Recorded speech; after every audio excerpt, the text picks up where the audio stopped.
Last episode, it was like you was like, nobody can say that they locked up for you. Shit just resurfaced, which you understand telling on your partner. So did you get Brick Baby locked up? No. That's a real mother. No, that's the truth.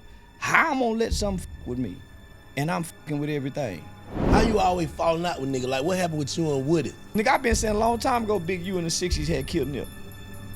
You think that for real? I know for a fact they did. That's exactly what I'm saying. Nigga, you can comprehend. They used to teach reading comprehension in school. Nigga, you can comprehend. What the hell are you talking about?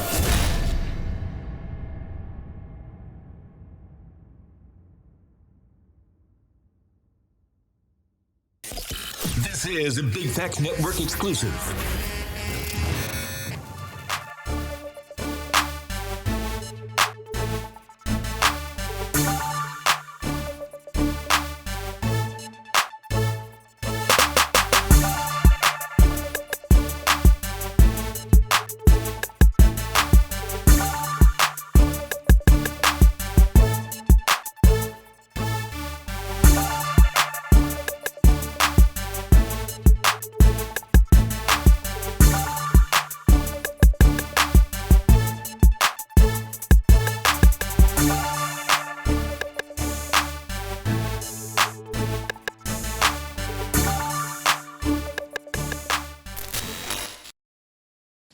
Part 2, man. We back at it. Yeah, back to back. We gotta come back with this shit, Charles. Yeah. What's going on, man? Oh, man, just taking it easy, man. This week been a crazy week for you, man. You stay on the internet. Oh, well, nigga, I damn near control the algorithm. How you do that? Going against the grain, going against everything that people think is right, and I'm trying to prove is wrong. So you know, just by me saying F the baby, people want that word, man. He said fuck the baby. He didn't hurt nobody by saying that. The baby, but people make it act like I don't really hurt somebody, but they honor and worship people who hurt people, whether that's through rap music, through movies. So nigga, I've been studying the internet for since the pandemic. You know, learning and nigga, I can just wake up any day and say something and go viral that day. I just know it'd have to be outlandish. So by me already being in the algorithm and other people posting me, there's no social media platform you can't wake up on and not see Charleston White with a viral video. So last episode, it was like you was like, nobody can say that they locked up for you. Yeah. Right? That I put them in jail. Yeah, that you put them in jail. But it's a interview, shit just resurfaced, which you understand telling on your partner. He ain't locked up because of me. I was the last one to get arrested. So the police had already knew what happened. So nigga, we all told. So it's just that all three of us told on the shooter. It's just that it was 4 people. It was 4 people. Okay. So all 3 of us testified against the shooter. It's just that that's my own. They only showing my video because I'm famous. My co-defendants ain't famous, so they ain't gonna show their videos. What happened to the afro though? You had an afro back then. What happened to the afro? Well, you know that's was in '93, homie. When Snoop in the gangbanging era, so nigga trying to grow the dreads to look like OG Bobby Jones. And O-Dog. Nigga trying to get the O-Dog look. Yeah. But now, so now all 3 of us told and testified against the shooter. Okay. Yeah, so I was the baby out of everybody, homie. So yeah, now all 3 of us. It's just that one of my co-defendants, guy by the name of Dwayne Jackson, he initially was arrested first. So he told the police everything. We was arrested later. So but there was a girl who was in the parking lot who we went to school with, who was with her mom that day. So that's who gave the police our identity and told who we were. Yeah. So when they got DJ, he got arrested early in the day, immediately, like almost right after it happened. DJ was the shooter. No, DJ wasn't a shooter. Okay.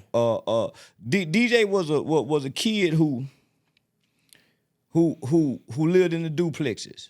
So I lived in the houses. Mama and them worked for General Motors, so we living in the big nice houses, marble floors, mama got a flip. So it's like the kids in the houses, the nigga who live close to the school stay in the duplexes, then the niggas live right by the school in the projects.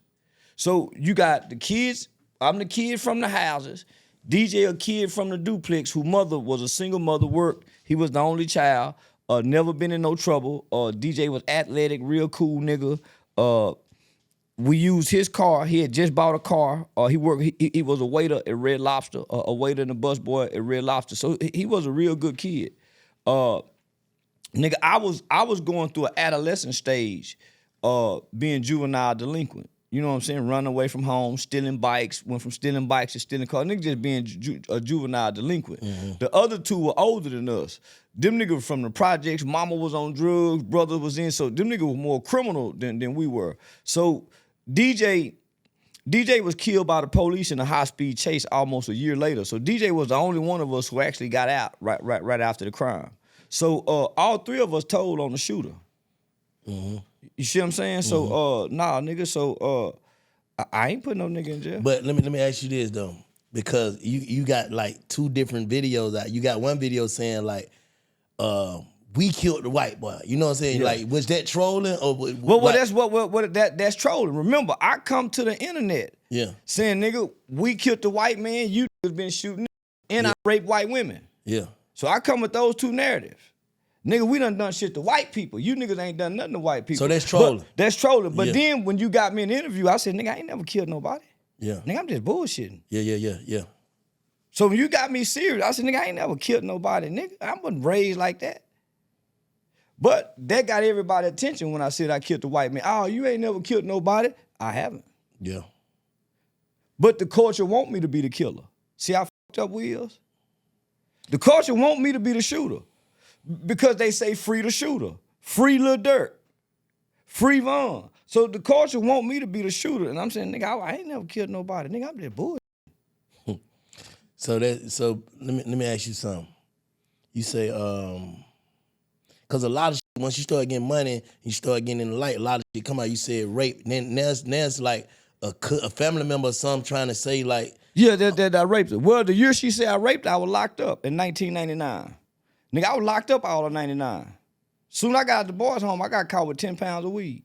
But this what I'm saying. But do you think you play into a lot of that shit? Because you remember one time. Yeah. I play into a lot of One time you was like, you know, we used to fuck our cousin. We now did. Your cousin coming out saying. We did, but she said I fucked her when she was 11. I don't even know this cousin.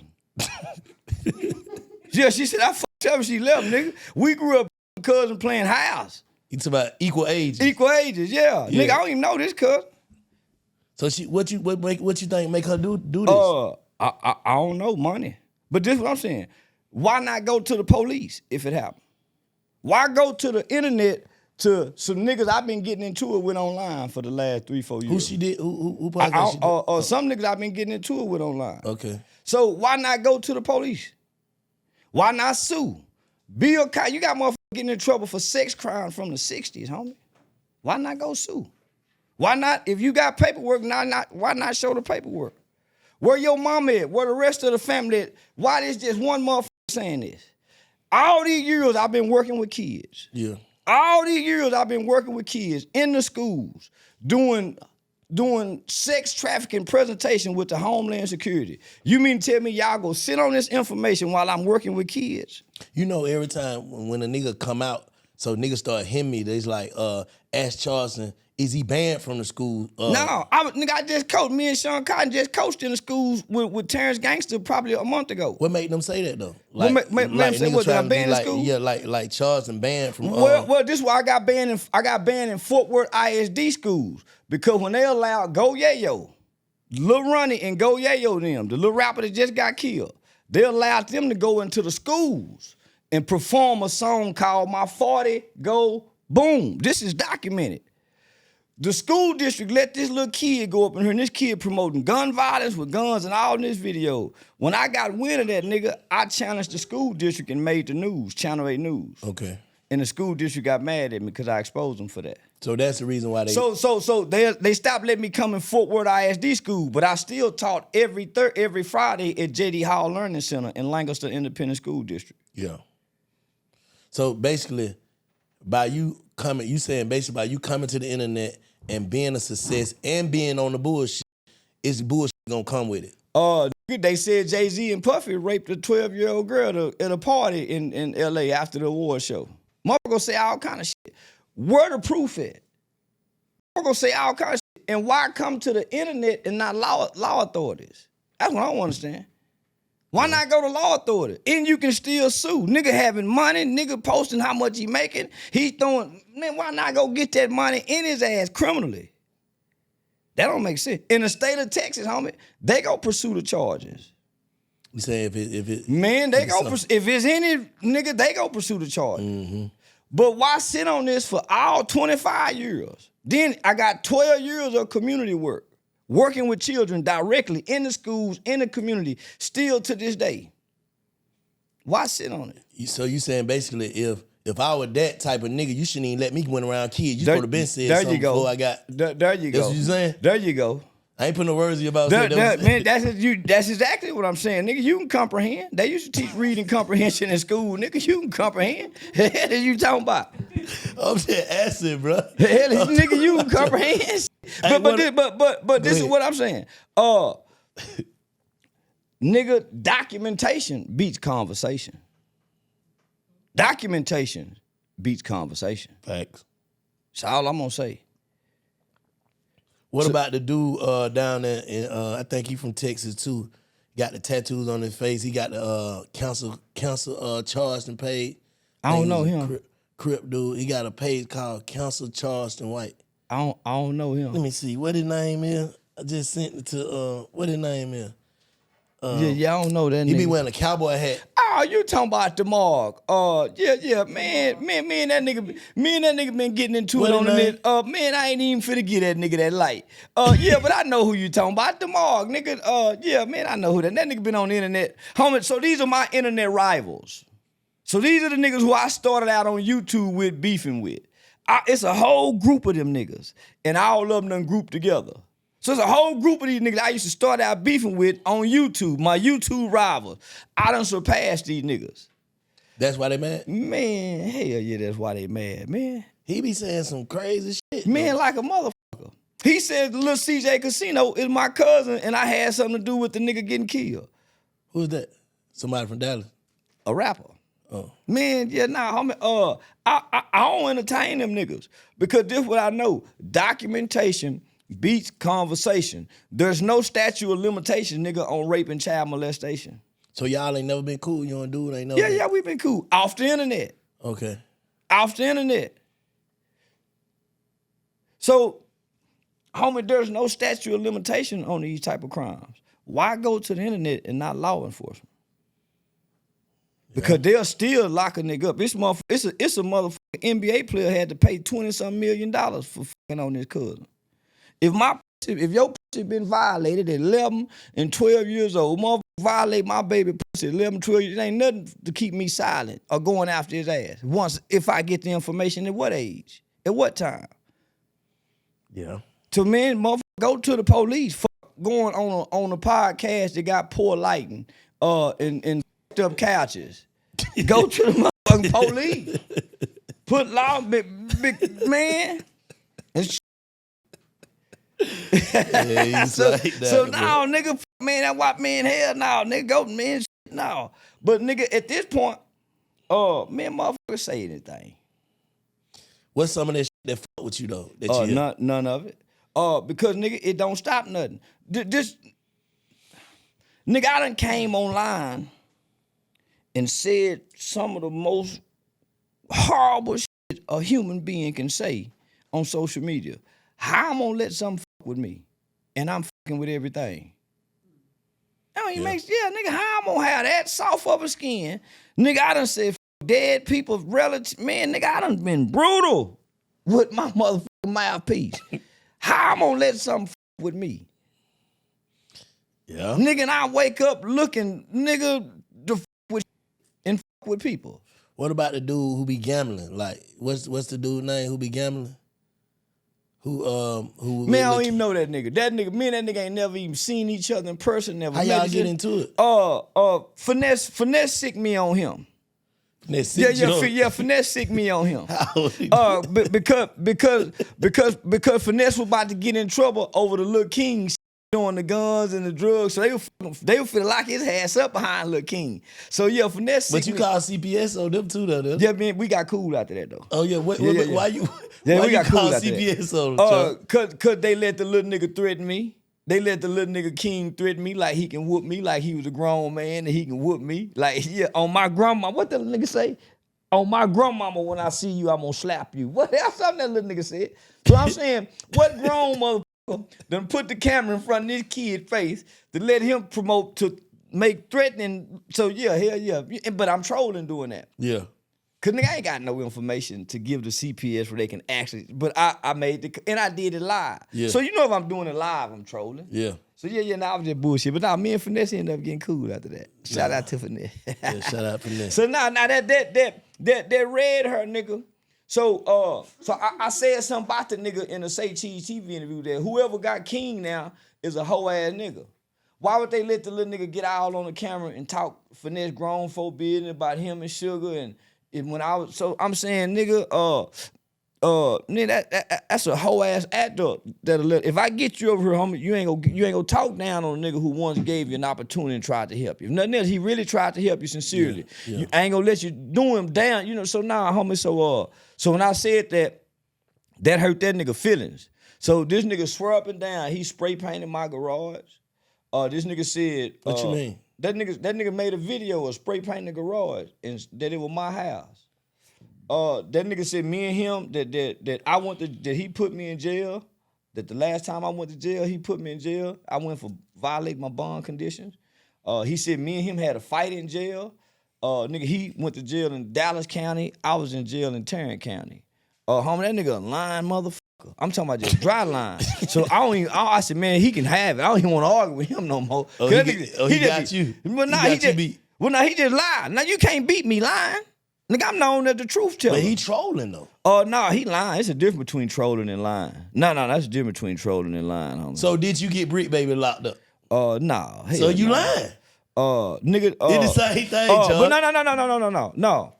That video is from 4 years old. I really did call the police on Brick Baby. Now that was a true video. No. That's a real mother. No, that's the truth. What you call the police on the block? Because his nigga played like he put 10,000 on my head. How you gonna call the police? Then spray nigga mate and shoot him, bro? But you can't make. I don't threaten people. I respond in self-defense. Yeah. I ain't out here attacking niggas with mace and nah, nigga, I'm self-defending myself. You can't publicly make threats. So nah, nigga, I literally called Houston, but he was in Houston at the time, and I literally called. Nah, that was for real. So you take all threats serious? Yeah, whether you playing or not. Yeah. Yeah. And I want to put you in jail. And I want to put a nigga ass in jail. So nigga, I know making threats could get you put in jail, especially if you got a criminal background. Felony conviction. It's nigga, hell yeah, nigga. So no, I wasn't trolling. That was for real. So you think the internet put Bricknam in jail? Nuh-uh. The Olympics put Bricknam in jail. What you mean?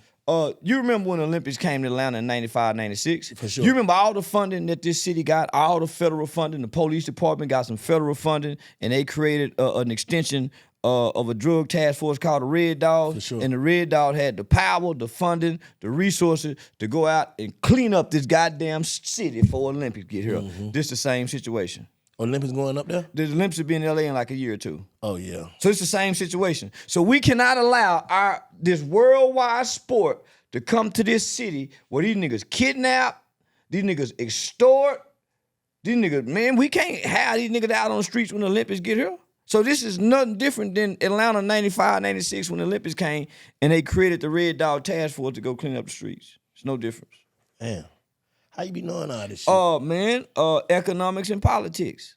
Niggas is looking at hip hop and social justice issues from the bottom. Man, nigga, I started from the top and came down to the bottom. So the dude from Boss Talk, he with them too? What dude from Boss Talk? You know, it's a Boss Talk. I used to be cool with all them niggas, homie. But I used to be cool with all them niggas you asking me about. Yeah. I used to go do free interviews with Boss Talk, homie. I'm the one blew his channel up. He used to bring all the LA gangbanging niggas and want to put me in. I'm like, homie, I don't want to attach myself to that. So that's what that hurt his channel a lot because he kept them LA niggas on there talking gangbanging talk. But yeah, I was fucking with that nigga, homie.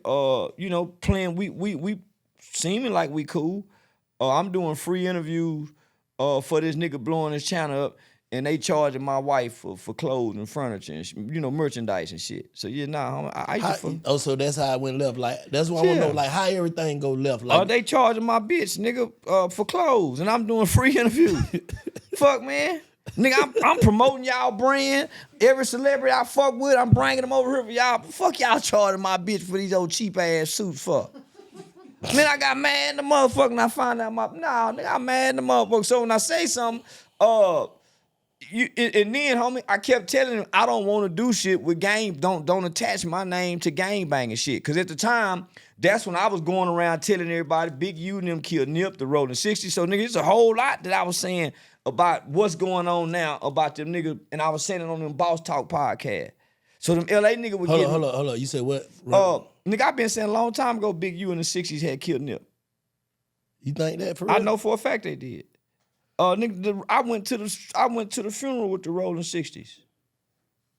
Nigga, so I'm saying, like you said, documentation beats what? It's documented. What's the proof? Big U and Black Sam and they daddy. All that's a police report, homie, where Black Sam had to pull a pistol out on Big U before Nip got killed. Even Big U say they was going to go pick Nip up so Nip can get DP. They would go kick Nip ass. They go beat up Nip. They would go give him a gang violation because Nip had took the supposed recording equipment out of the studio and wasn't paying that $20,000 to Big U no more. Nigga, everybody know that. Yeah. And so they had a fight. Big U hit Black Sam and Nip dad in the head or in the back with a bat. Black Sam had to come out and fire the gun. Niggas, weeks later, Nip dead. Yeah, for real? It's documented. So that's a part of the occasion now? You know? I ain't seen the paperwork. Yeah. But I was saying this right after Nip died. Yeah, nigga, ain't nobody bigger than the set. Nip got bigger than the set. What you mean? Ain't nobody bigger than the set. Nip got bigger than the set. Like basically like just start getting more money, start being bigger than a big homie. What? Pulling away. You can't leave the set, nigga. Once you join that shit, you can't just go be what you want to be. When you pull up, imagine a nigga like Big U and all them niggas that really run shit. Nigga, when Nip pull up, all the little homies, everybody running the Nip. It's Nip. So nigga, Nip got bigger than the set, yeah, nigga. Ain't nowhere in the world, nigga, he got killed by a Rolling 60 in the Rolling 60s neighborhood where he got killed at, if that wasn't sanctioned. Damn. Ain't nowhere in the world, homie. Shot 6 times. That's their signature. Nigga, that's their 6 times. Nigga, that's their signature. As he walk away, he come back to kick him in the head. That's personal. He ain't just run off, nigga. He walked away, then came back like bitch ass kicked him in the head before he left.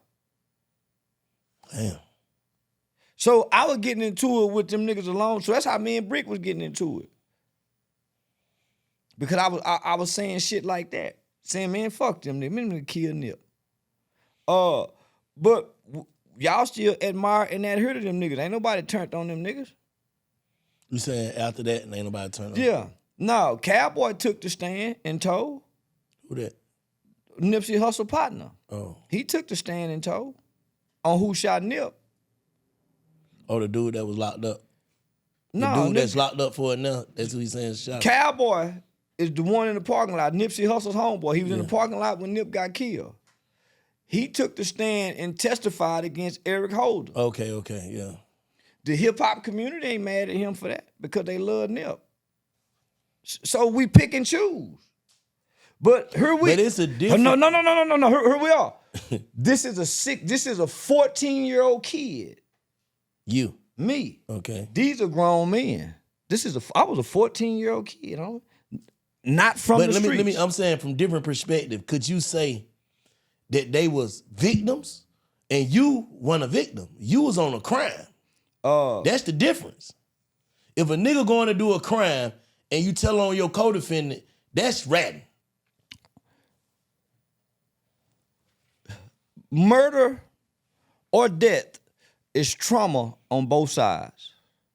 Even the killer go through a traumatic experience for having to kill somebody.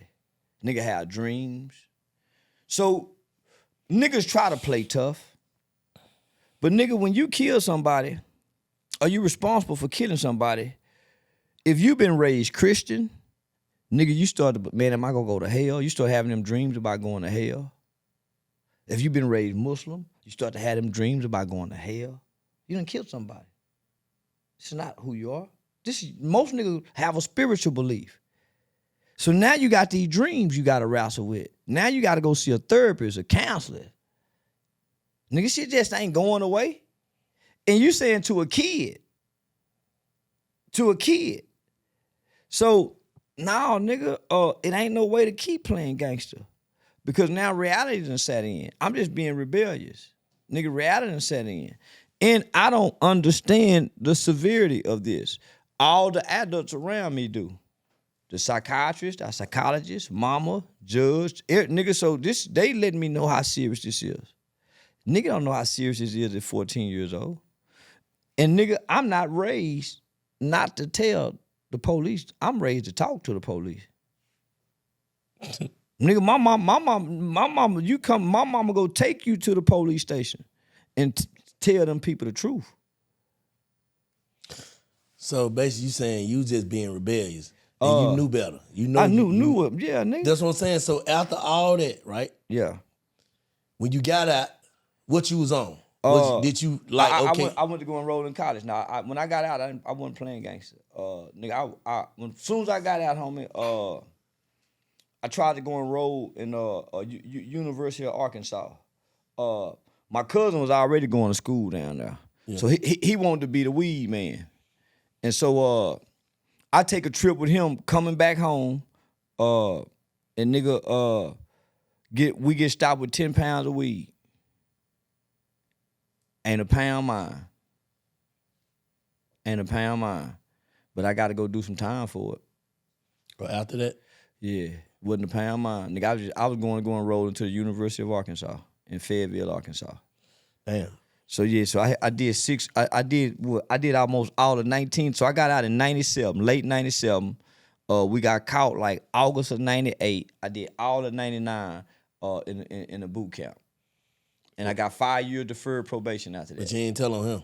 I was the driver. They tried to make it seem like it was mine.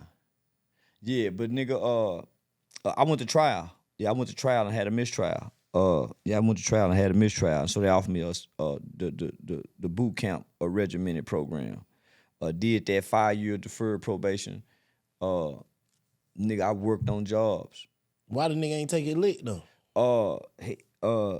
He wasn't a street nigga.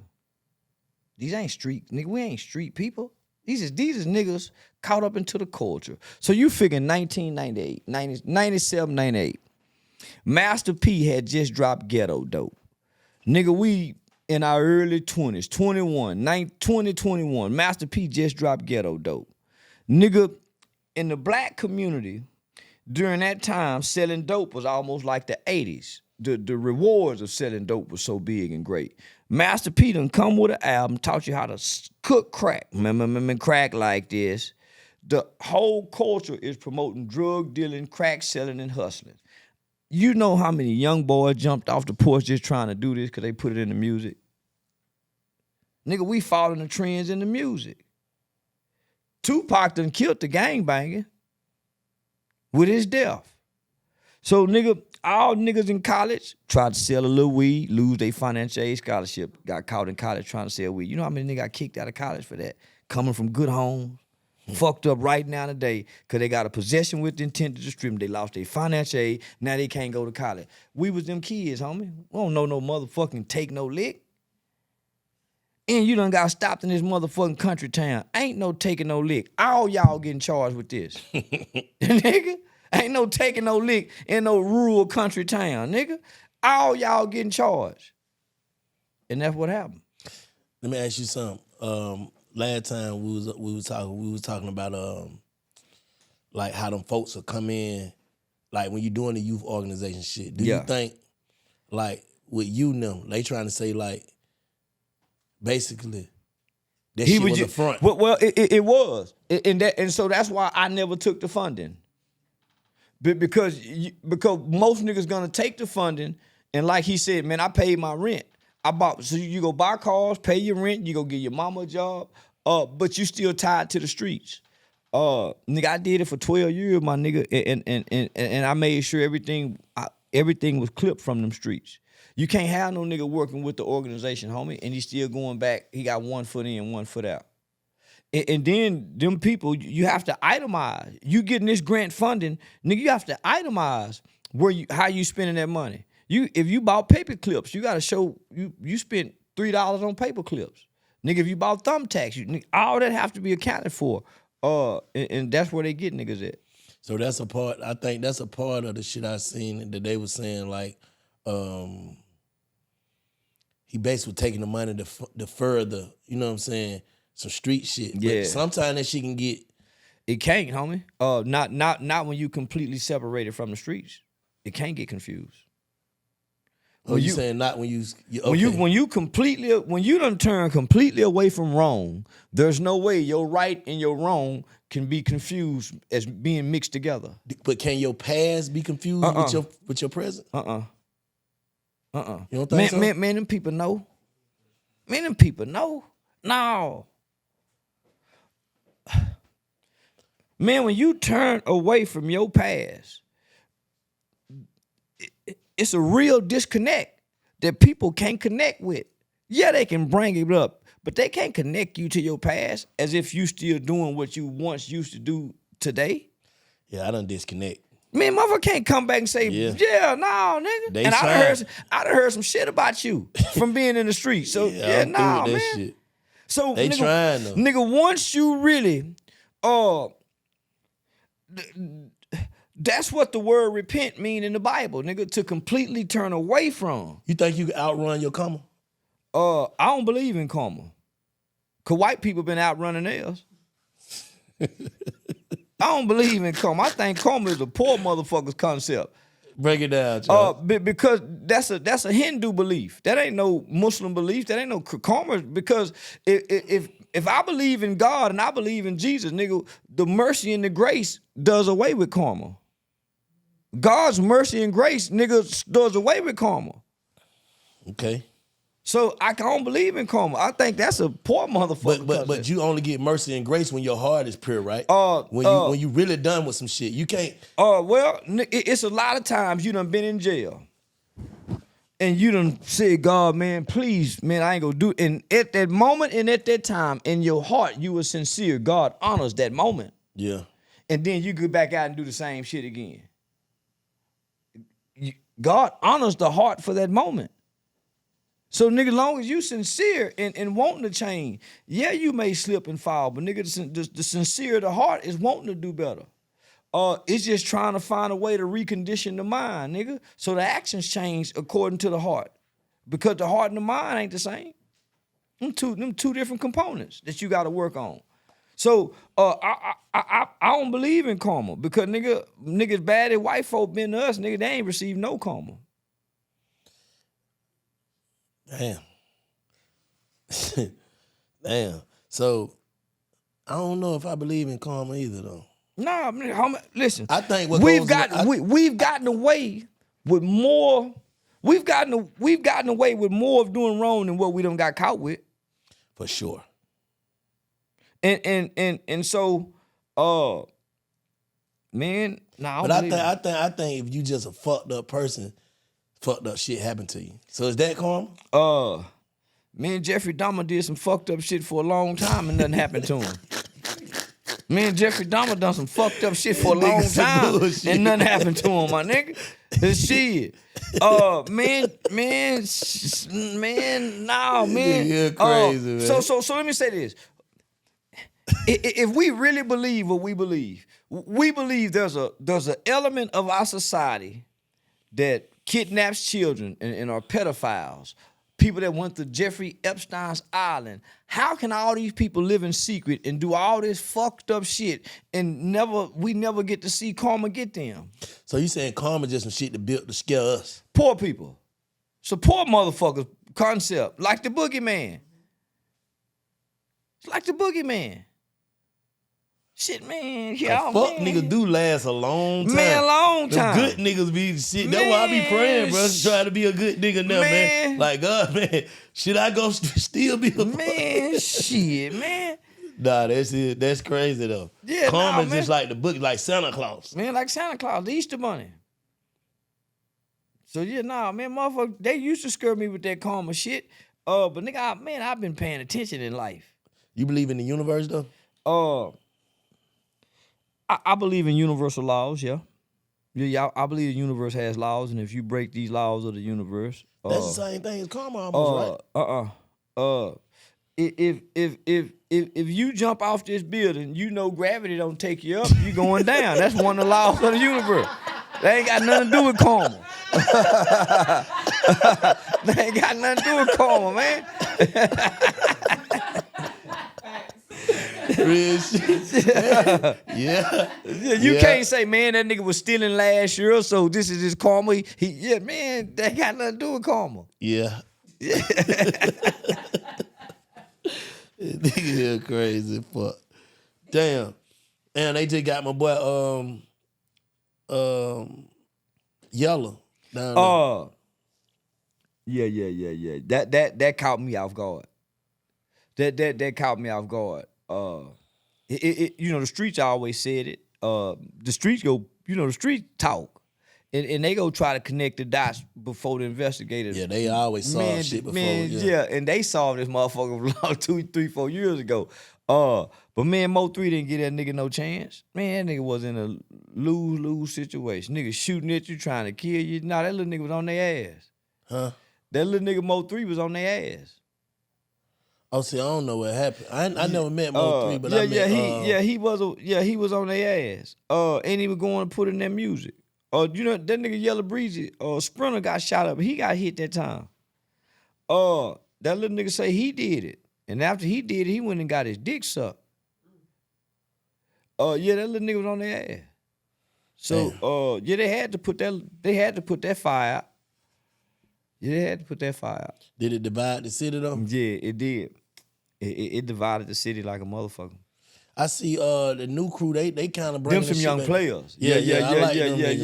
700 Montana, Montana and Zillion. So yeah, them some young players. Yeah, they bring this shit back. Oak Cliff and South Dallas. Yeah. Them some young players. So you champion that? Yeah, they're a breath of fresh air. Cause they some, you know, they talking getting money. Yeah. You know, they talk unity. You know, even though, you know, they got the criminal aspects of, you know, the drug selling and the hustling. They ain't talking about hurting nobody. Yeah. They ain't talking about robbing. They ain't talking about running off on the plug.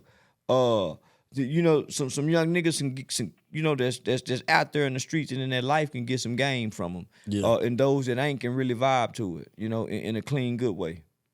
Yeah, yeah. Shouts out to them boys, man. Yeah. Who else in Dallas that we might not know? Big X, nigga, Big X. Yeah, fat boy. Yeah, for real, yeah, the new Heavy D. Big going crazy down there. Yeah. He a cool nigga, good spirited guy. Yeah. Who would you say the GOAT from Texas? The GOAT from Texas.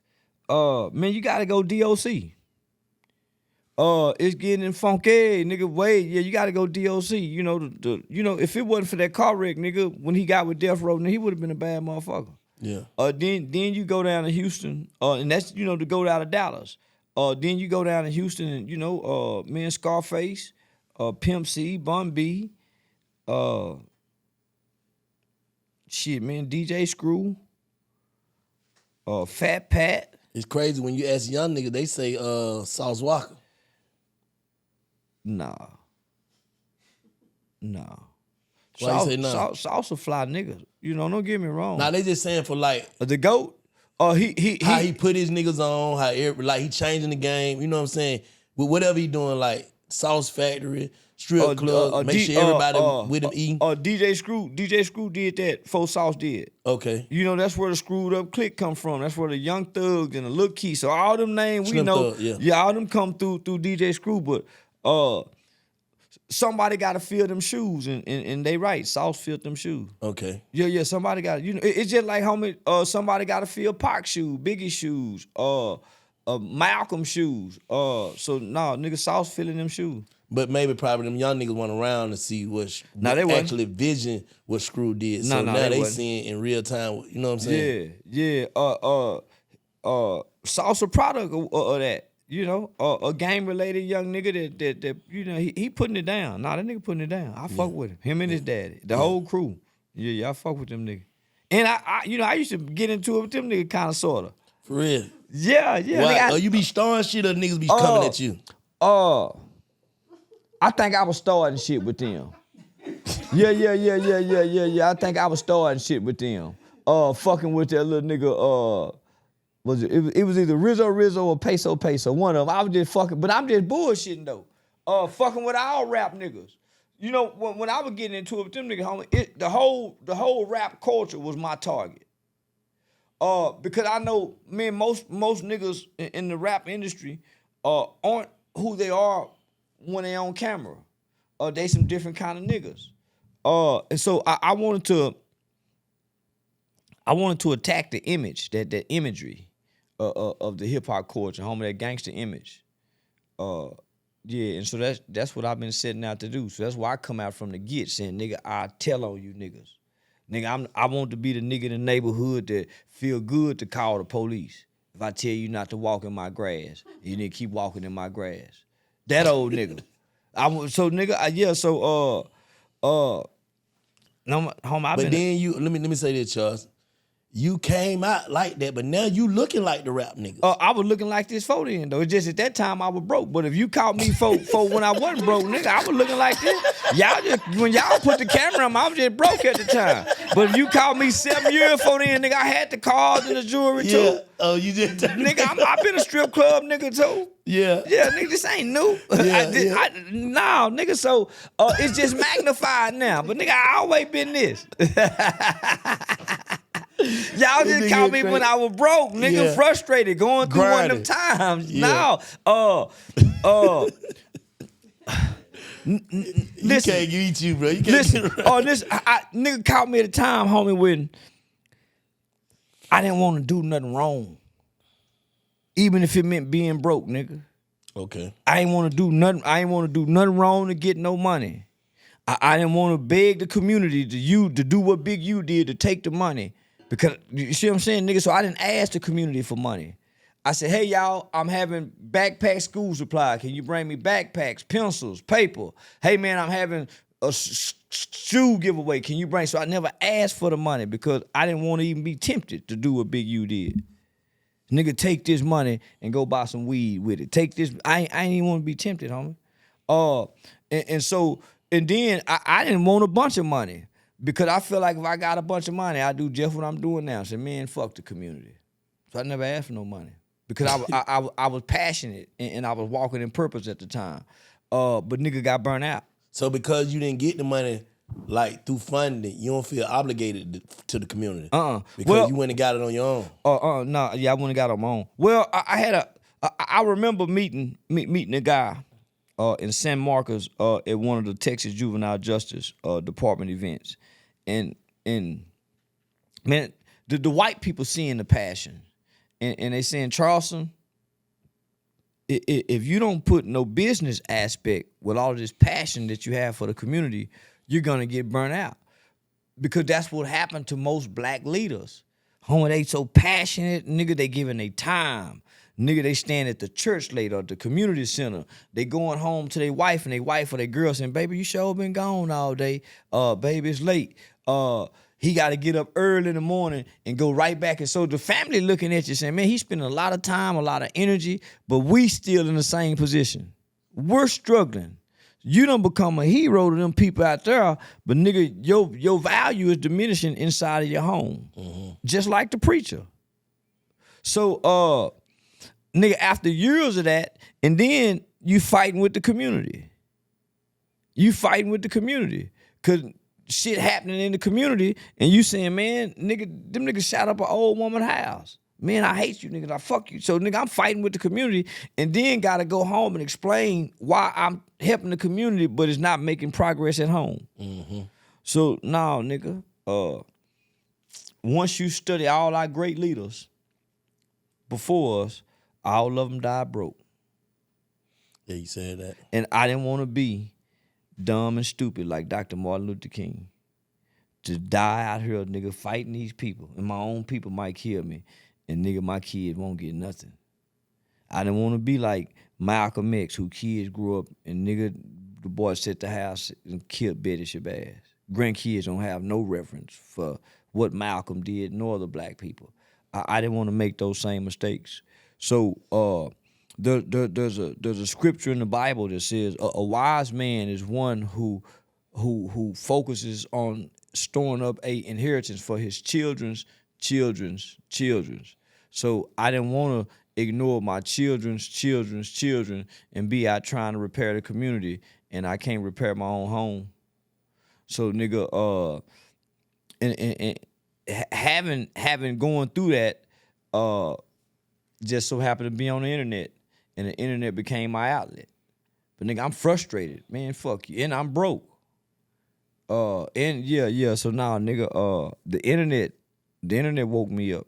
You think you went to the point of no return in your character? Like, I gotta stay in them shit on here now. Because I still do community work. Yeah. Nah, homie. I still speak at schools. I still do youth work. So now, I'm talking about far as on the internet. But because I'm making so much money from it. Nigga, I get paid, nigga, $10,000 just for an interview. I'm saying, but you gotta stay Charleston White though. You know what I'm saying? Like, because in person I get to be me.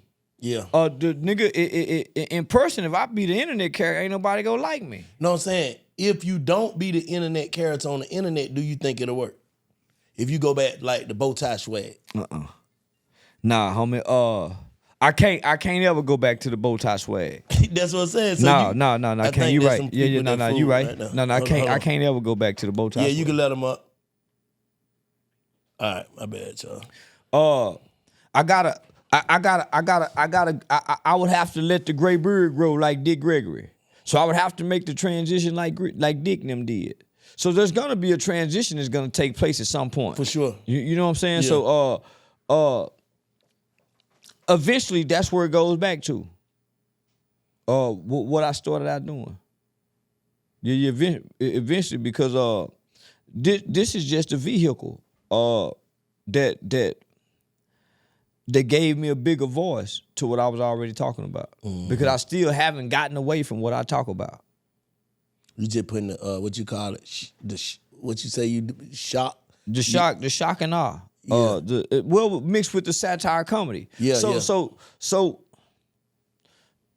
intellectually, I had to find some type of way to evolve because the social media platforms was demonetizing this character. They wouldn't let this character make no money. So, nigga, intellectually, I had to, okay, nigga, let's go to comedy. Well, how can you take this type of character, this type of nigga that's been saying this type of shit online, how can you make that funny? Nigga, ain't people been offended by that shit. Mm-hmm. People getting upset about this shit. How you gonna make that funny? In comedy clubs, think that shit is horrible. Well, if you put the right type of, it's like being diagnosed. They got a diagnosis for everything. I had to diagnose this shit. Okay, this is satire comedy. This ain't funny comedy. This is dark humor. So just don't make you laugh at times. This is offensive. So once I was able to identify what that character can do, it was easy to transition to comedy. So basically, you transitioning right before I right now. Yeah. Because this video of me testifying as a kid takes me back to the beginning of why I even got on the internet getting into it with this culture. Because I've been defending kids that had to tell. Because I'm saying, nigga, we got to be a fucked up community to put gangster codes that Sammy the Bull had to follow on our children.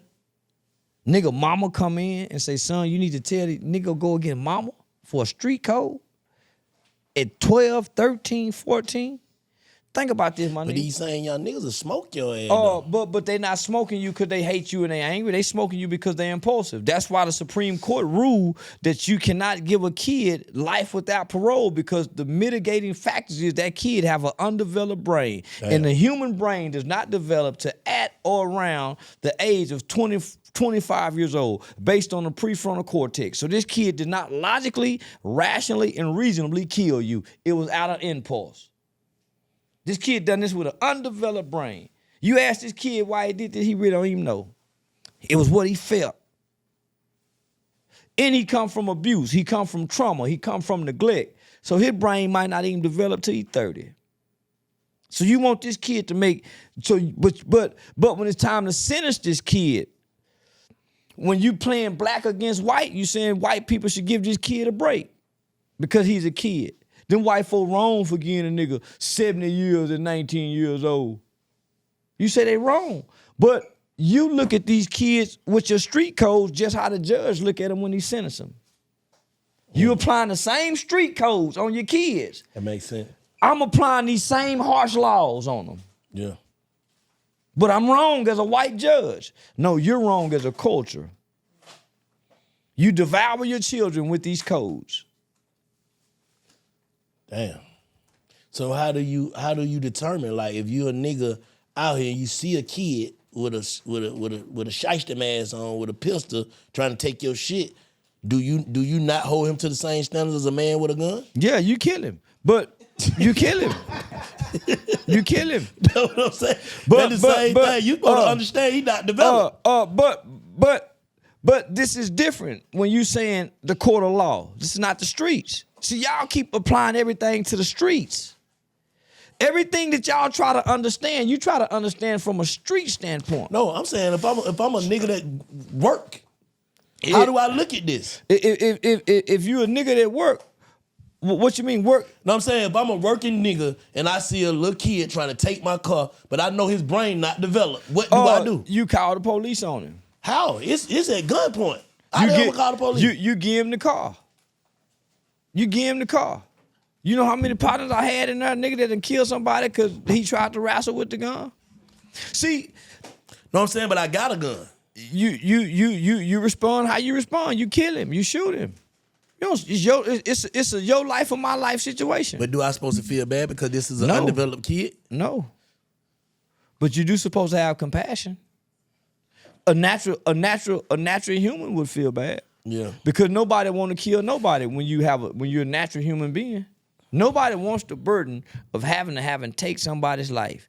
Because when you lay down and go to sleep, this don't go away. Mm-hmm. Nigga, this don't go away. And that burden of that soul, nigga, is placed upon yours. Nigga, that don't go away. So, yeah, you supposed to feel bad, even if you had a right to do it. It's just like when the police have to shoot somebody. They feel bad. They don't want to kill nobody. But nigga, Some they of 'em had do, to. though. Some of them do, but most of them don't. Yeah. Most people don't want to kill people, homie. Yeah. That's on them black people mind. Most people don't want to kill nobody. Only black people do. Black people are only savages. They want to be What you murdered. think made us savages? The music, the lyrics, the lyrical content.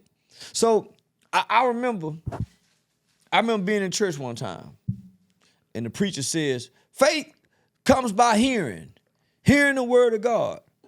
Well, if your faith comes by hearing whatever you're hearing, then all we hear is what we hear. Fuck you, bitch, kill, nigga, die, hoe, fuck. And that's from the time we wake up. We'll go at work and we'll play this music. We get in the car and we play this music. So it's almost like a spell that's being put on us. It's almost like a spell. Homie. You're right. It got the right kind of tempo and beat and music, the drum beat to tap into our souls. So that murderous spirit and violent spirit can enter into our minds. So, nigga, so our kids now, we wasn't walking around with earplugs. We had a Walkman, but we didn't walk around all day with it on. Our kids walking around all day with earbuds on. We don't know what they hearing. We don't know what the devil whispering in their ear. So now they got a new vibration. I'm on demon time. Nigga, when have we ever as a culture tapped into the demonic side of anything? So this some different shit. So I'm saying, nigga, we done went so far as to placing street codes on kids. Nigga, we worse than the white folks when they used to take their kids to the hangings and watch the nigga hang from the tree and set on fire, and they take pictures and they got the white babies and the white adults out there with that smoking flesh right there, and they taking smiling pictures. We worse than them. So if God came down today and asked you, Charleston, what should I do? What would you tell him? Enslave black people again. Put them back in chains. Hit the reset button so it can produce a greater group of people. Man, so it can produce a greater group of people like the slaves did. How the slave gonna end? How? Didn't you see what slavery produced, nigga? It was great people when they come out of slavery. What you mean? They were great people. Like what? They built Black Wall Street. They was loving. Their families was intact. They had skills. They wasn't violent. They didn't harm people. They didn't hurt people. Them people just wanted to be left alone and enjoy freedom. This group here hurt people. Wake up to hurt people. Look to hurt people. This group needs to be put in chains and separated from house nigga and field nigga again. Man, nah, man. I said, hold up, break it down one you more heard time. her saying she, and I said with no smile. Break it down one more time. This group needs to be separated again as house niggas and field niggas. Most you field niggas is gonna say no snitching. Most of us house niggas is gonna say yeah snitching. You run away off the plantation, they go whoop all of us. You think I ain't fit to go tell boss y'all talking about running away? They might sell your mama. I like your mama. I got a crush on your mama. They go beat all us. And y'all talking about running away with that freedom talk. You can't think of nothing else but that. Nothing else. I can't think of nothing else that can improve the conditions of black people today other than chains and slavery. How long? 400 years, like the last slavery, to reproduce the exact same thing. Man, them was some great people. Our great-grandmothers and great-grandfathers, you know, that had land, knew how to work the land. Didn't give a damn. They wore coveralls and toe You down. hit a nigga stone, man. Yeah, man. What you say? Man, you got these folk brainwashed in here, Charles. How, my They nigga? said you right. Man, they ain't never heard this before, so how I brainwash them? This is them first time ever hearing me say this, so how they brainwash? Say it one more time. I ain't saying the slavery shit, right? I'm just saying what he's talking about the reset kind of right. Though. The reset is right, but in the chains? And chain. Whips and niggas need whips. Niggas need lashes on their backs and their ass again. You fucked up, bro. Niggas need new names. Kunta. Master William boy. Ain't you Master William Slade? Nigga need new names. Who gonna be the slave owner? White folks, they done it the best. Who more better than the enslaved niggas than white people? Nigga, they got a method that's proven to work on us. So you don't think we enslaved now? You don't think we in chains now? We ain't, but them niggas in prison is. Because But you don't think the internet got us enslaved though? yeah, you are absolutely right. So because that's a new world. So we're not enslaved in this physical world, but you are a digital slave when you log on into the metaverse world. Mm-hmm. Unless you're making money. If you making money, it's like sharecropping because they making money out for you. They just gave you a little piece of their land and letting you. So it's sharecropping if you monetize. Mm-hmm. But if you ain't monetized, of course you're a digital slave. So I don't want to hear nothing about men back in slavery. If I was in slavery, I would have done this. You doing what you would have done, cooperating. You because nigga, it's metaverse world and you are a slave. And by you being on there with your time and your energy, people make resources and money off you just being off your labor, sort of. Your time, however long you're on there, people making trillions of dollars off you. That's just one person. All right, so God came down and asked Charleston what to do. You gonna say put the niggas back in slavery? Put these niggas back in slavery. Okay, if the music industry came to you, the culture God came to you and said what to do, what would you do? Ban all rap music. All rap music or all drill rap music? All modern day rap music from the gangster era. But you like Tupac though. I do. So ban Tupac too. You're ban Tupac too. So what type of rap music though? MC Hammer, Too Legit to Quit. What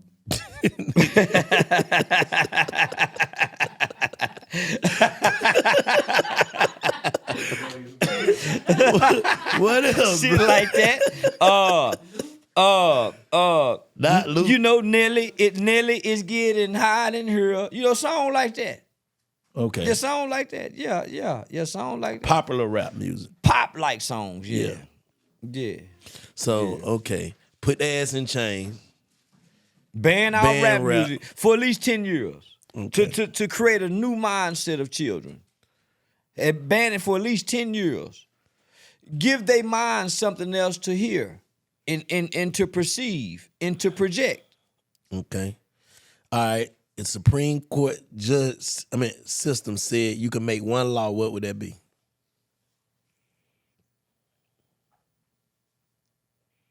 Make one law.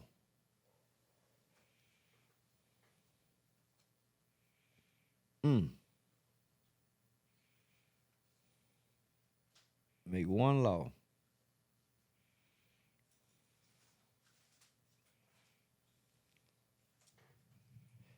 Shit, man, that's a hard one. It'd have to be a law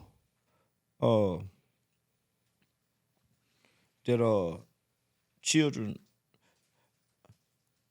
I will make a law, homie, where all children records are sealed at 21 years old, and they get the same opportunity that I got in life.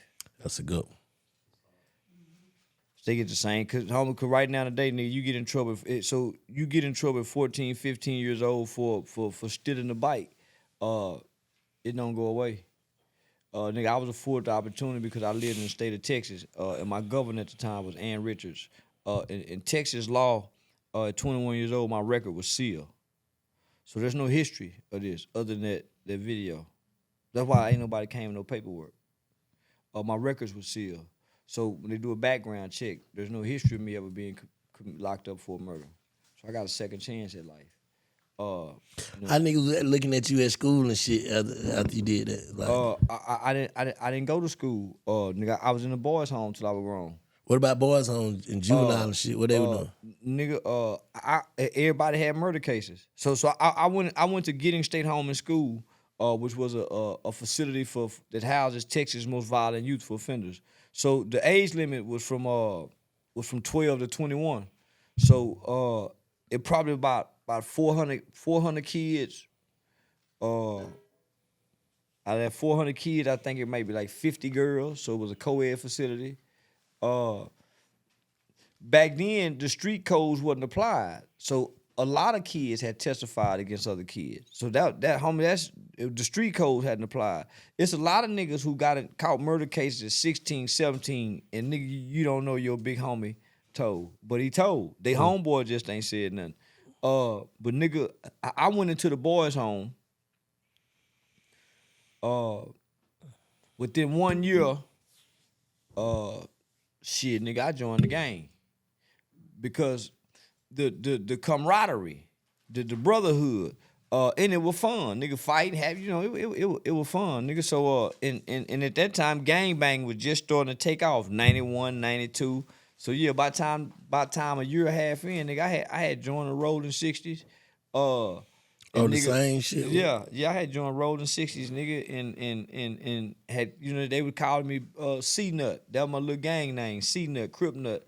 So nigga, I was still rebelling against mama. So I remember I remember writing mama a letter, telling mama I done joined the gang, scratching out the B.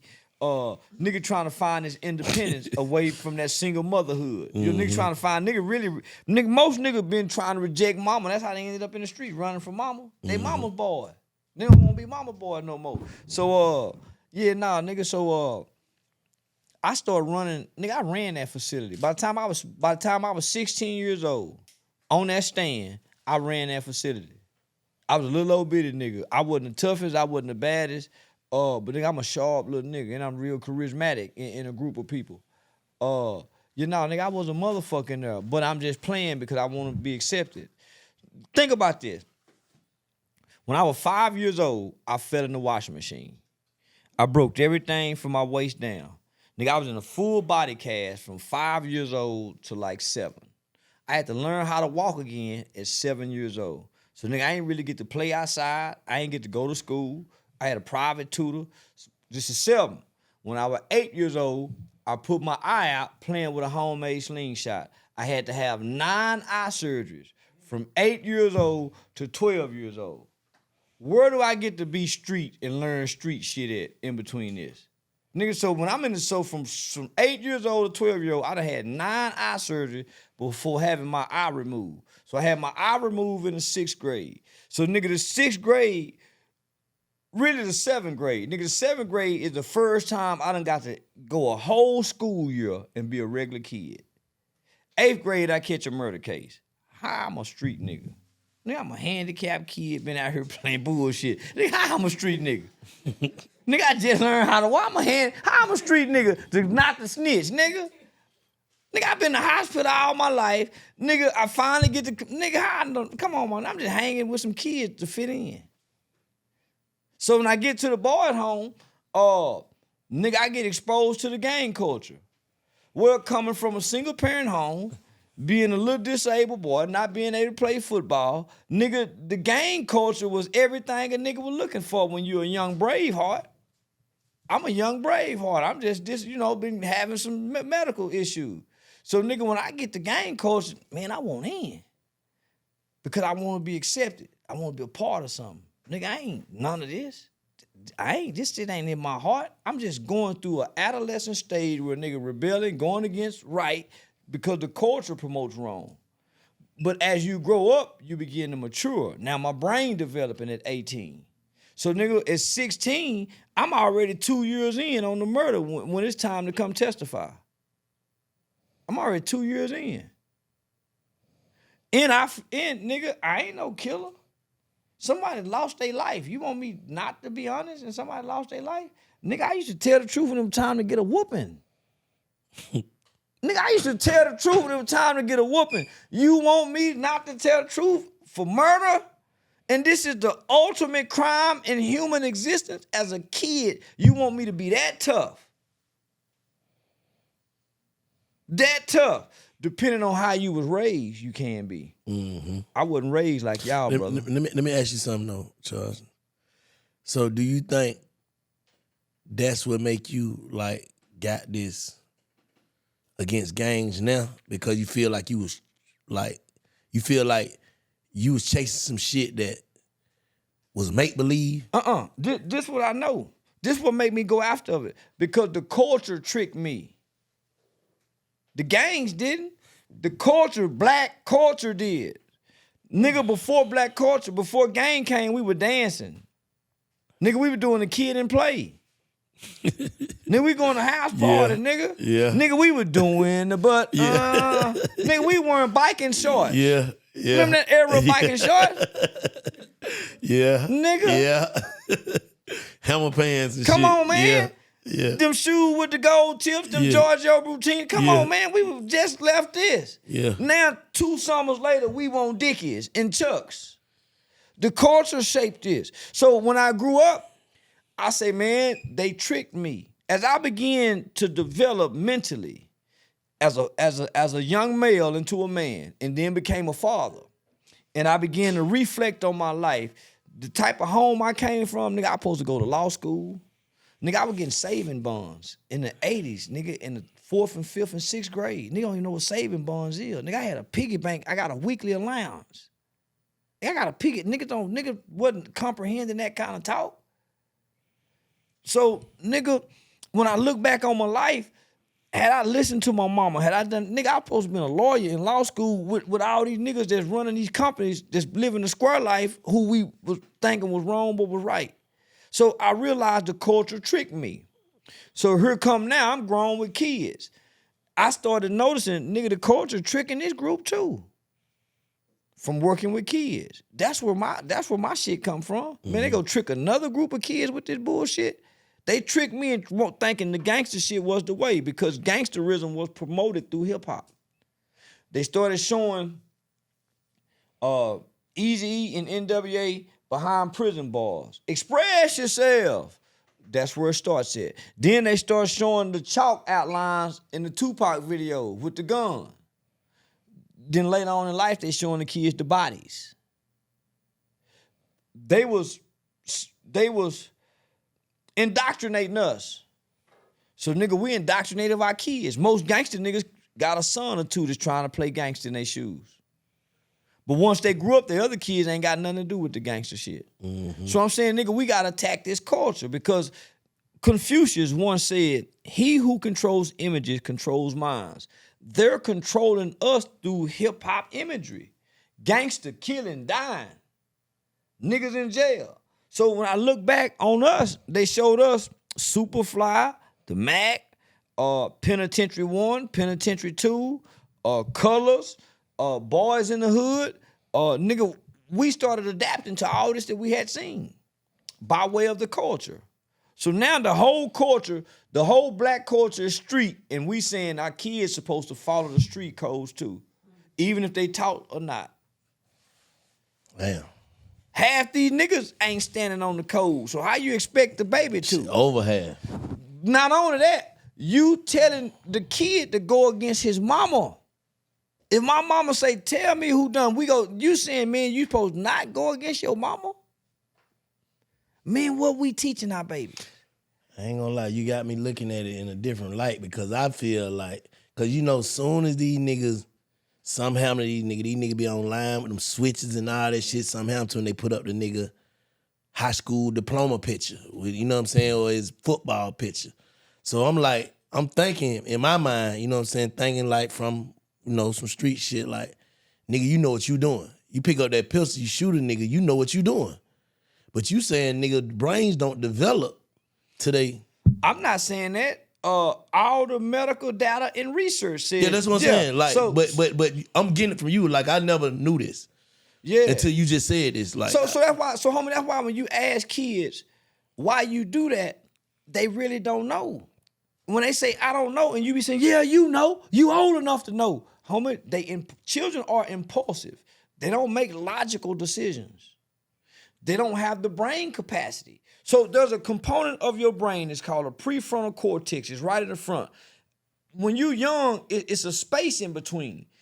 As you get older, it grows and then it connects. That's why at age 25, 26, it's like a light come on in life. That's why the insurance companies don't allow the rates to go down to after this age. This is knowledge in science and medical studies. So the Supreme Court, that's the law we worked on to get juvenile life without parole abolished in this country based on brain development factors.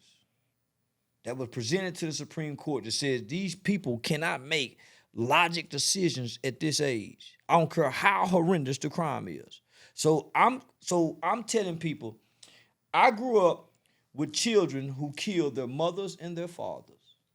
I grew up with niggas who raped 9-month-old babies. I grew up with niggas who tortured and murdered and raped old women. And I'm telling you, there's no such thing as a child with a cold-blooded heart. damn. I grew up with them, nigga, 7 years of my life.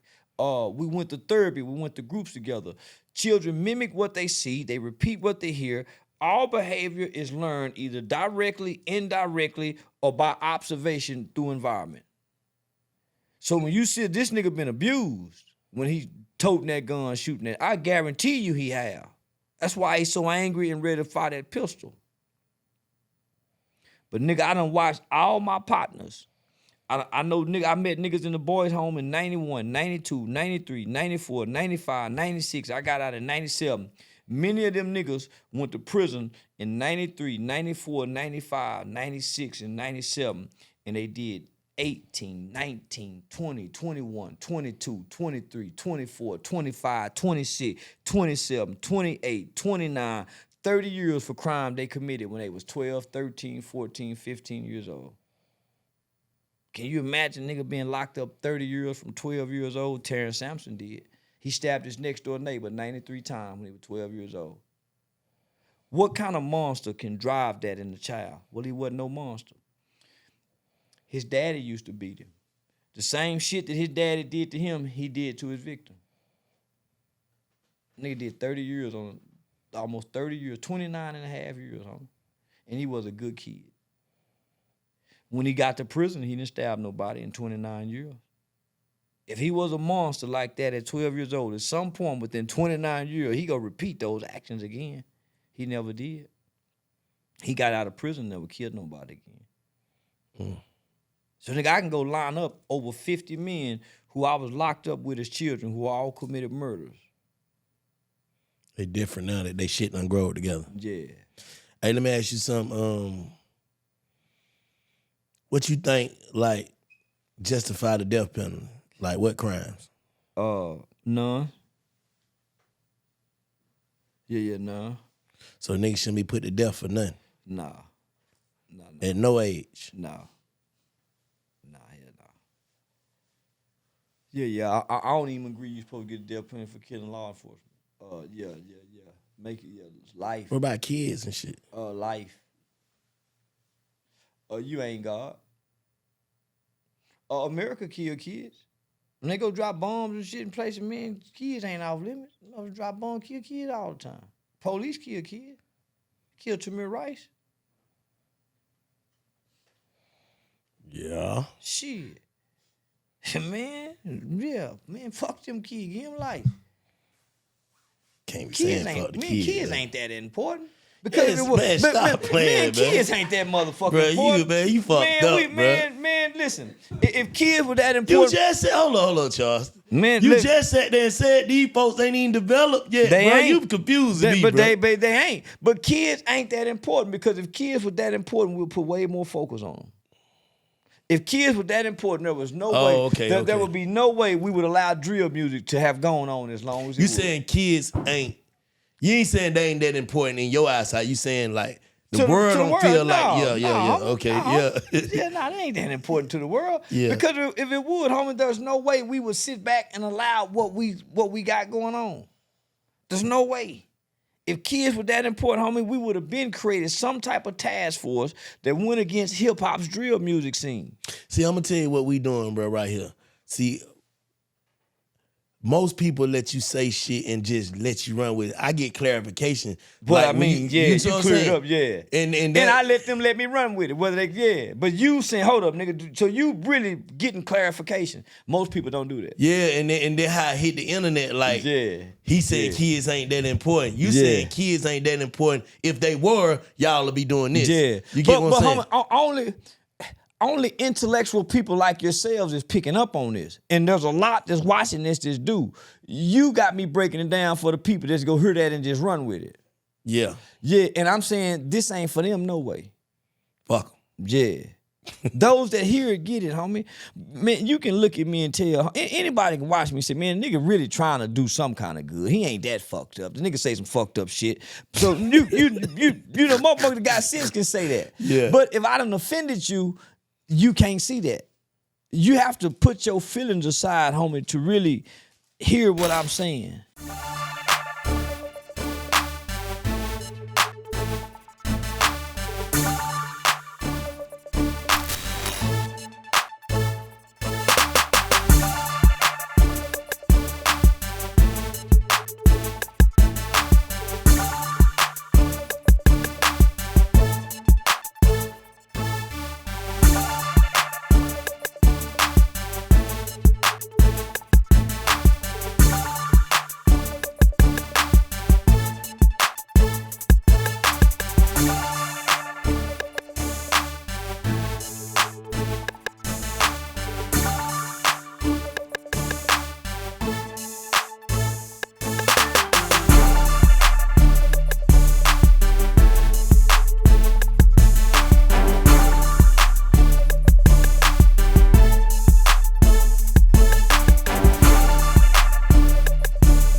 you always falling out with nigga? Like, what happened with you and Woody? Like, y'all niggas seem like y'all were chilling at first. They played me and Woody against each other.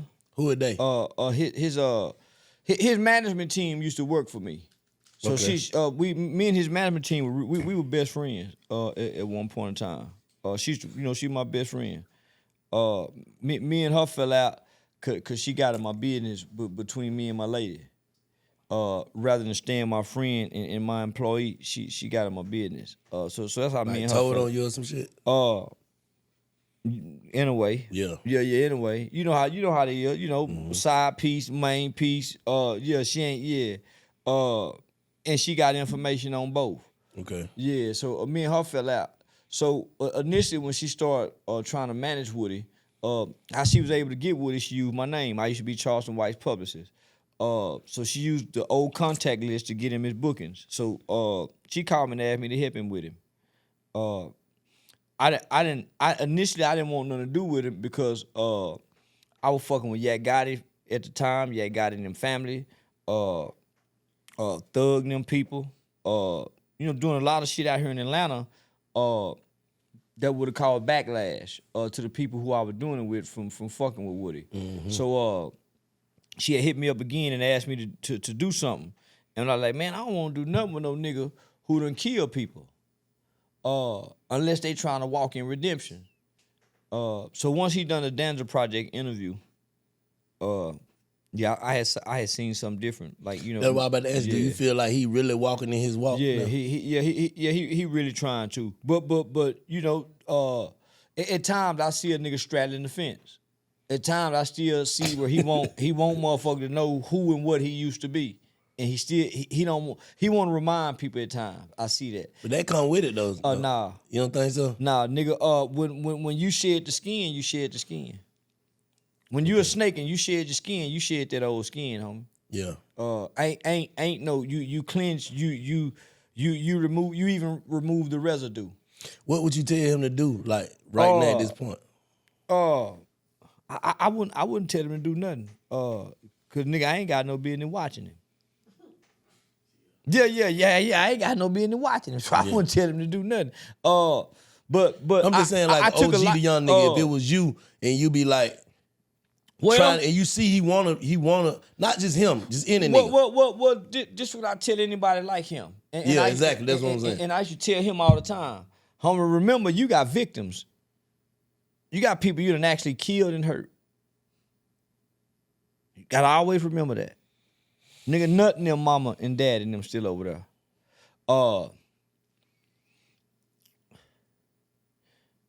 I paid my debt to society, but I forever owe a debt to my victim.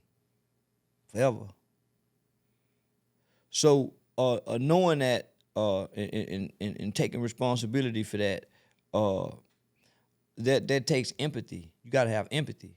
I don't see him really show empathy for the victims.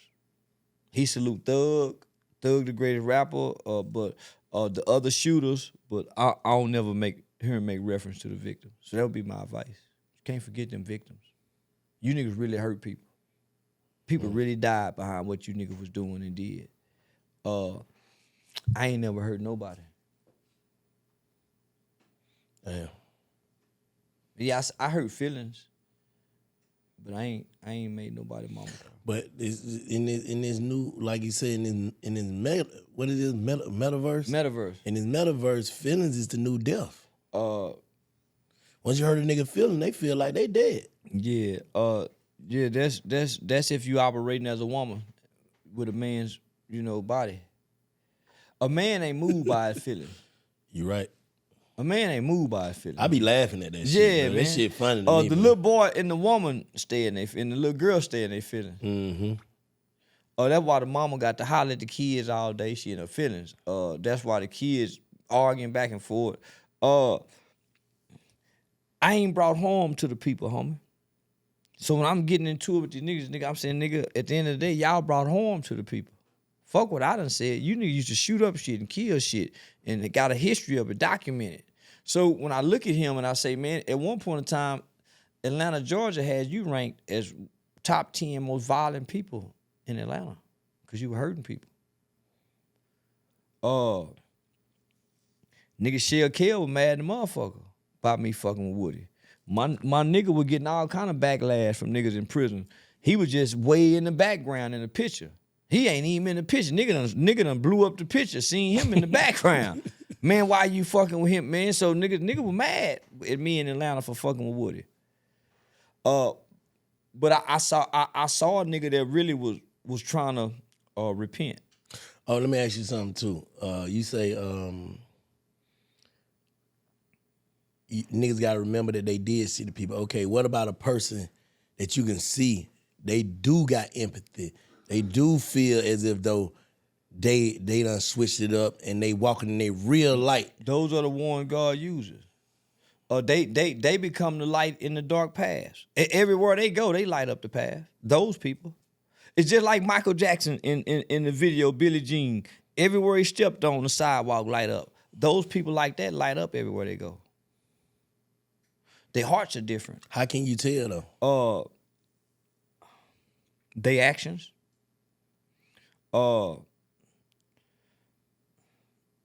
They display a level of compassion that others seem to can't understand. But the Somebody shit like know, you for me. But the shit you know, appreciate that. But the shit you know never go nowhere. So it's like you battling yourself every day, right? That's an internal battle that nobody knows happens. Yeah. That's your fight that you keep to yourself. Your internal battle. Niggas like that, you do something to them, they in their mind first, and they think, nigga, I'll kill you. Cause they done killed before. You don't know that, but this they thought. Yeah. And because they change and they have a different heart, even the thought arises. You have to walk yourself back from that thought to have compassion. Mm-hmm. How many strong people do it every day? Niggas who know how to fight and that's disrespected, and they have to do that every day. Mm-hmm. Cause they'll really hurt somebody. Mm-hmm. Niggas that'll really hurt you are like sheep. And every day they have to walk themselves back. So that's an internal struggle. Mm-hmm. Just like the nigga that's playing tough, really weak. That's an internal struggle. That's why he playing so motherfucking tough. Facts. It's an internal struggle. So it's just that one of them causes darkness when they show up, and the other ones bring light. So the nigga you describe, I like to say is the light pole in our communities. Them the niggas the light poles in the culture. Wherever they at, they lighten up a path. Let me ask you something. What's the struggle? What you think the struggle is for that nigga? Like everything gonna come at that nigga for that test, right? Like from everywhere. Yeah. Is that God? Let me ask you something. Is that God saying, like, cause I feel like, and I always say this, like when you pray for certain shit, he don't actually give you the money. He give you the opportunity or the thoughts to go make the money, right? The ways to go get it. Yeah, the path to go if get he it. ask for strength, he put you through shit to show you that you strong, right? Yeah. So that's what I'm saying. So if you trying to change and be a different person, do you think he's gonna send you shit? Yeah. To go through? Because your confidence in who you're becoming is what you go through and you overcome it. You get in a situation and you get angry and you feel like hurting somebody and you don't hurt nobody. Once you get past that, yeah, it felt horrible at the time. Yeah, you be questioning yourself, saying, man, nigga think I'm a hoe, man, nigga. Once you go through all that, once you get past all that, yeah, your level of confidence in who you becoming increases. Now it's starting to become equal. Now you becoming confident. Oh, boy, nigga, glad I ain't like how I used to be. Now you can talk about it. Invincible. You become invincible. Yeah. Now, but man, because you mastering your feelings. There you go. You out your feelings. There you go. Because any nigga that nut up off instinct or impulse, you got poor feelings management. You can't even manage your motherfucking feelings. You like emotional intelligence. Exactly. You like that impulsive kid. Mm-hmm. You like that impulsive kid. You acting off impulse. That's the mentally retarded. That's the mentally retarded nigga. He mentally retarded. So he go to his feelings. He can't think through his emotions. Mm-hmm. And that's the problem with most black males. They can't think through the emotion. That's where emotional intelligence come from.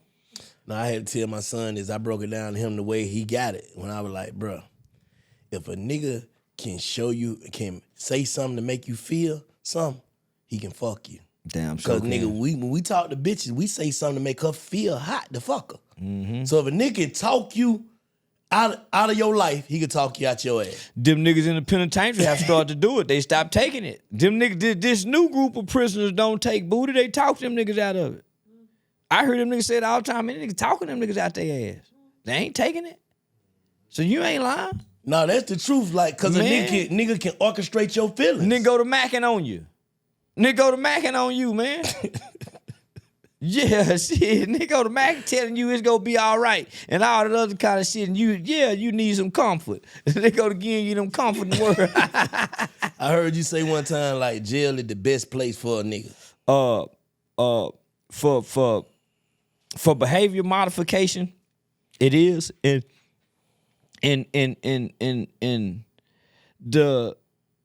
the masculine the development of black man is one of the best places to send him. When he come from the hood. When he come from the hood. Or he's embraced the hood concept or belief. If you got the hood mentality, jail and prison is one of the most best places in unique places you can go to be developed as a black man to fare well in society. One of the best. Huh? One of the Say it best. again. Hold up. Prison and jail is one of the best places for black males to go who have a hood mentality for them to develop to be positive males in society. Oh, I just didn't hear that shit. My emotional I intelligence know had you, just turned off a little bit. Because what I'm saying offend you, man. What you mean for a nigga to go to jail, man? So you don't even want to that shit process what I'm blanked out saying. a little bit, yeah. Yeah, man, nigga saying some bullshit. But nigga, when you look at it, But every nigga that go to jail come back, but like, bro, that was the best thing for me. a very few come out worse. Now Yeah, some that's come I'm out saying. worse than what they were. Yeah, but I'm just saying like a man. Nigga go in there as a little boy, come out as a man, nigga like, shit, bro, that shit really saved me. Yeah. I can think now. I can, you know what I'm saying? I learned respect. I learned discipline. I would hate to think God is this cruel that he actually uses prison to preserve the life of today's black males.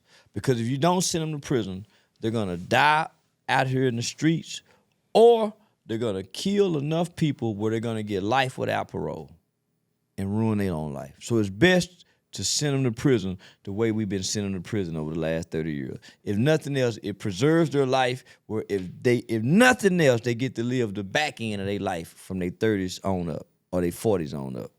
But you catch them motherfuckers in them teens to them 30s, they gonna throw their life away. So there used to be a concept in the criminal justice community. There's a theory that the criminal justice community believe that if you lock somebody up during what they call their prime crime years used to be 15 to 25. 15, they used to be, so that was in the 70s, 80s. Get a nigga at 15, let him out around 21, 25, don't have no more problems out of him. For whatever reason, the prime crime years changed because of the hip-hop community. Now you got niggas starting crime at 12. You got niggas joining gangs at 10 because of this shit. And they becoming criminals damn near to they 40. Niggas still hollering cuz and blood. He joined in at 10. He's still hollering on Pyru at 40. Imagine you take his ass at 10 years old and lock him up till he 40. When he come home at 40, he don't be hollering on Pyru. He be hollering assalamu alaikum. Wa alaikum assalam, my brother.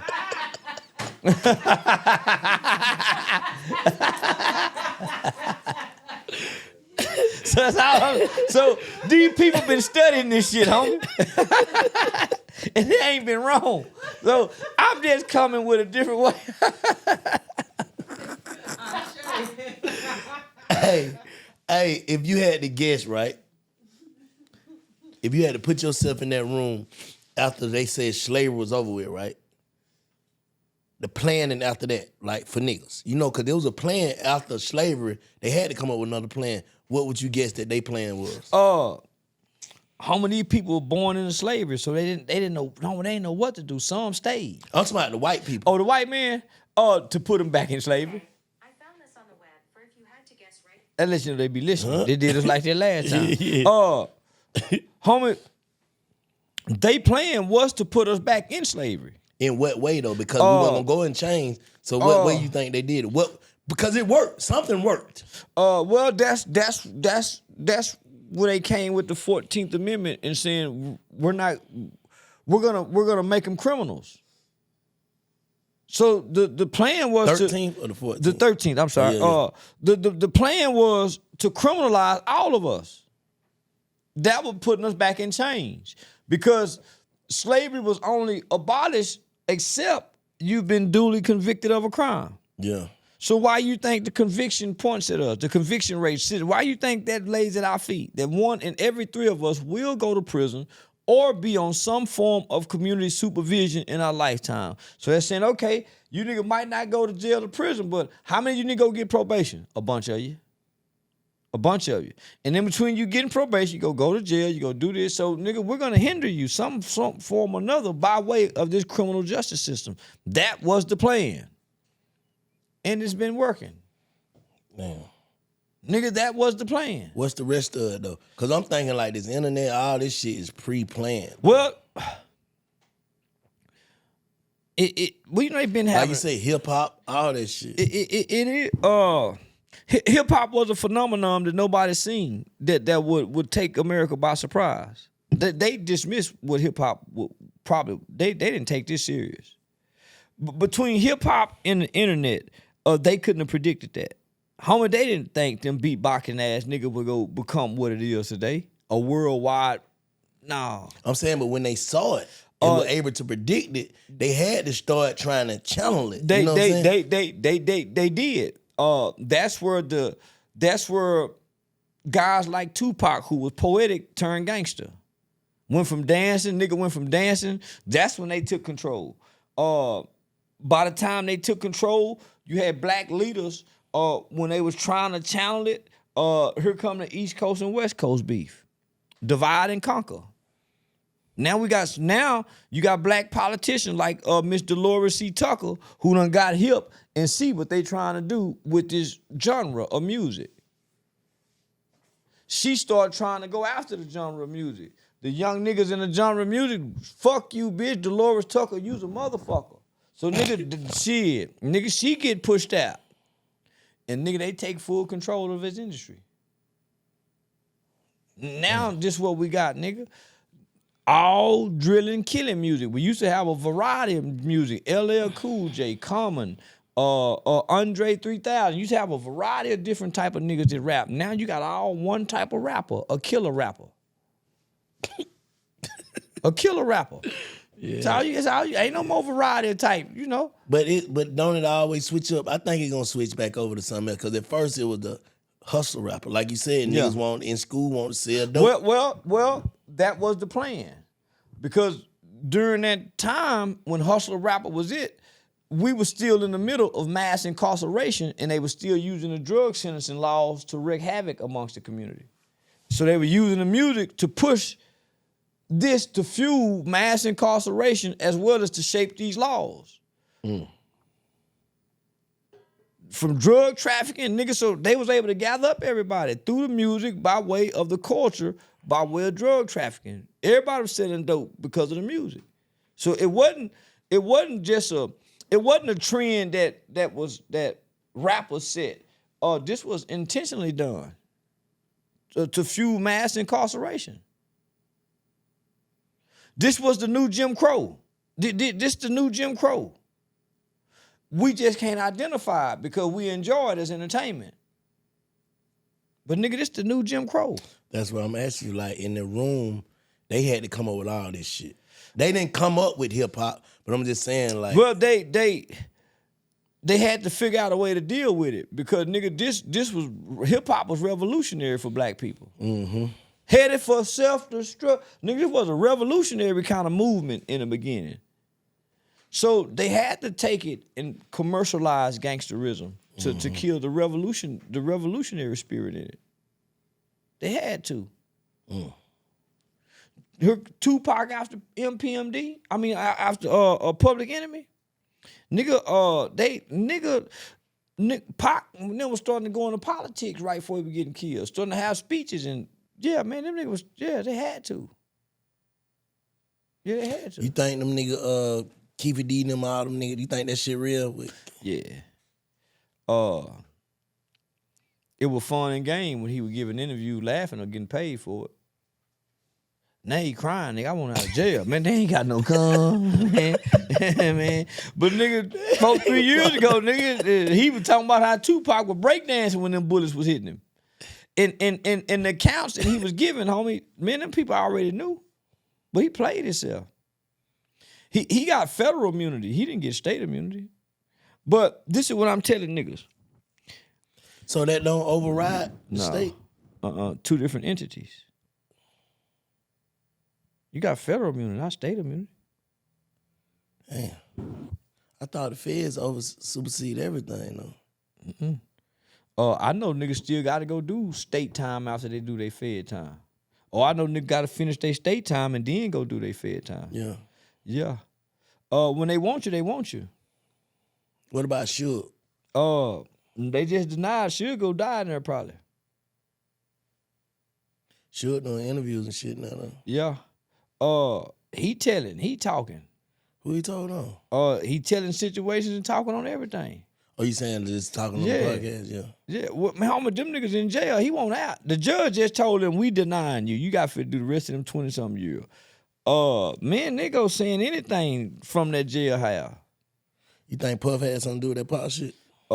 Yeah, they know it. Everybody, nigga, they know it. Why you think they after him? And Keefe D said it. Man, goddamn, Puffy.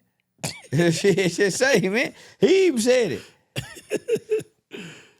So what they got Puff locked up for though, for real? What is it charge? Sex trafficking. It's a RICO charge? One nigga on a RICO? Nah, well, it's supposed to be sex crimes, but it's only a couple victims. What's the sex crime? I'm saying like what? Him flying them hoes across state lines for sex work to performing sexual acts and him paying them. Every nigga done did that. Every nigga with some money. Done booked the bitch a flight. Every nigga with some money with intention on having sex and getting us some money for coming. They were drugging them in the party.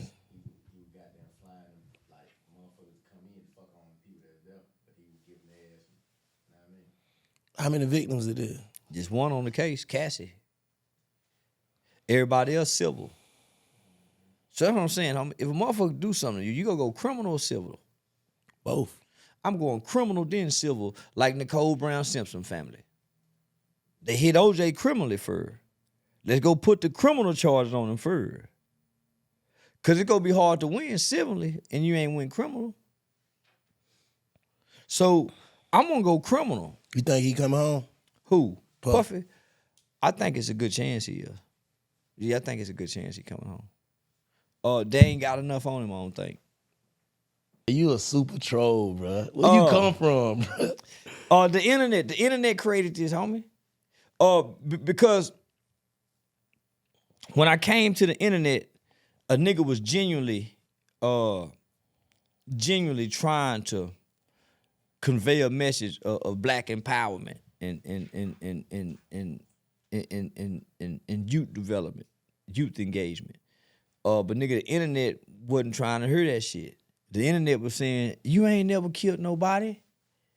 Look at your eye. Look at your dreads. Look at the interior in your car. So nigga, you see what I'm saying? So nigga, the internet didn't give a damn about what I was saying with youth engagement. So I'm saying, nigga, and everything on the internet was negative. Nigga, fight videos. Nigga, so I'm saying, why would I come here to be positive? Nigga, why would I come to the internet to be positive? That's what made me create the troll. Fast forward. What's the end goal for Charleston White? The end goal is what you see now, man. So movies, comedy tour, comedy shows, doing stand-up comedy. I got another movie coming out.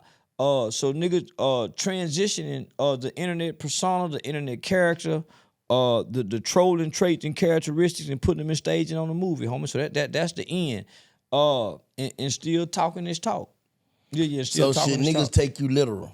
No. Hell no. Man, niggas really shouldn't even be paying me no motherfucking mind if they ain't looking to be entertained. If they ain't looking to be entertained. And in the process of getting entertained, yeah, nigga say some real shit with a message. But now I'm not here to deliver the message. I'm here to entertain you. Do you think so have you ever respected somebody that responded? Like, damn, I did hit him with a low blow. He's supposed to respond. A bunch of them. Yeah, a bunch of niggas. A bunch of niggas. You gotta understand, homie, in the beginning, I didn't think you niggas could hear me. We down here, y'all up there. So the shit I'm saying about Boosie, nigga, in my mind, y'all up there, y'all can't hear me. And y'all ain't even taking the time to hear me. I didn't know my voice was reaching those heights. I didn't know that, homie. And it was surreal. I couldn't believe it. I mean, I'm like, man, I couldn't believe it, homie. I couldn't believe it. And so that's when I really start to begin to understand the power of the algorithm. It's not, you have the internet and then you have the algorithm. The algorithm is the monster. And so that's what I'm tapped into. So nah, my nigga, I didn't know people were listening. So it was eye opening to, you know. You can have all my friends not answer my phone calls. Nah, homie, this a great interview, homie. Perspektives with Bank. Y'all make sure y'all go tap into the Big Fat Network. Perspektivesbank.com. Tap in on my nigga Charleston. We lit. Yeah, he get me in the hot seat today.